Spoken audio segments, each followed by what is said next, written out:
All right, welcome back. I'm going to show you guys something. So I'm working on the doing a couple little quickie items.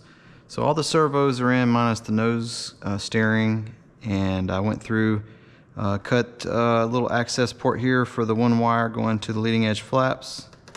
You can get to this pretty easy up through the, you can reach up through the gear door or the gear bay here and feel around. You make sure you're not hitting anything. There's really not much there other than that place where that metal bracket goes in. You put a screw in to hold the wing on. Then I moved on to the horizontal stabilizer hatch covers. That's kind of what I wanted to show you guys, like a little tip of the day. And I've talked about this before. So a lot of the panels I like to use kind of taper head screws, like these real tiny ones, almost what you would get in like a pair of glasses. And it requires like a small, very fine Phillips head.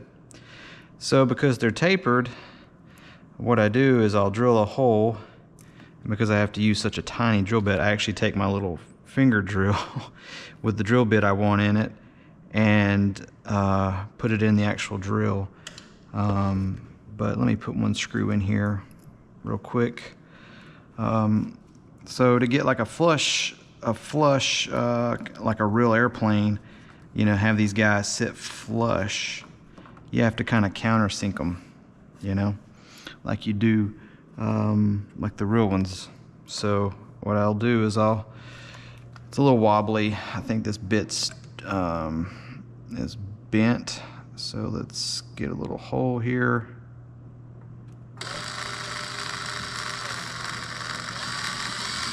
Yeah, it's a little bent. They're so flimsy. All right. So nothing crazy there, just drilling a hole, right? Ooh, hello. Sorry, guys. And where is my little... Oh, right here. So I got this guy, which is part of my diamond kind of head little sanding bits. These things are fantastic. Well, it's kind of got a round little point on it. Let's see if I can show you guys. Might work better if you, there you go, kind of see it like that. Get in the dark area there. It's got a little point. And I'll just take it, or you can take another, like just a bigger drill bit. This works better because all you really got to do is just turn it a few times, and it'll put that little recess in there that you're looking for. So the screw head will kind of sit flush down in there. There you go, super easy. And then, don't want me to hit my head on the thing again here. Hold it down. There it goes. Bam, sits flush. So I got one more to drill here. These actually they have to be sanded. They're larger than the actual cutout or the molded area that they're supposed to sit into, and they just don't fit that well, so you have to kind of sand a little bit. So and dropping more screws. So that is what I've gotten done so far. I got to go back. I've got it marked with some paint. I got to cut this one real quick. I had the wings on earlier to check those. These kind of slid right into the little channels and seem to work okay. So everything's good there. So I'm gonna do this tactical pause and go pick up the kid from school. Come back, probably do some dinner and then go work out, and then come back out here and do some more stuff. See, I gotta fix that one. It's not, the panel's not sitting. Oh yeah, you just gotta push it down. Okay. So, and then when all this is done, that finishes up the rear section, minus running all the leads. I'm gonna go ahead and put the nose steering in.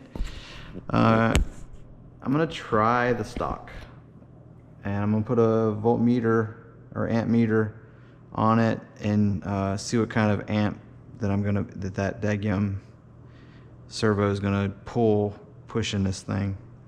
And I know when it's rolling and you got vibration on it, and it's kind of, it'll steer better than being static. And I think that's the big issue, is when you're just kind of pushing it around or trying to drive it around on the ground, it's a static issue. But once it's rolling and under power and kind of things, it probably moves a little bit easier than it does, hopefully. But yeah, so just a quick little video.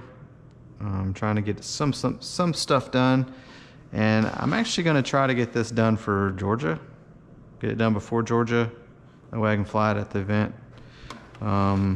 Because I've got the big Viper jet that's got a few flights on it, so gonna focus on it. I got to pull the little A7 out and work on it. The brakes are jacked up on it, and make sure the slop I'm getting in the gear is just slop, not bulkheads broke loose again. And I'm gonna try the Tomcat again. Like, I've had it at the last 2 events and hadn't flown it either one, so I need to fly the Tomcat. So, and that one may just sit right there because I just don't feel like fooling with it. So you guys have a good one, and I'm gonna get back at it real quick, and I'll see you guys later. Cheers.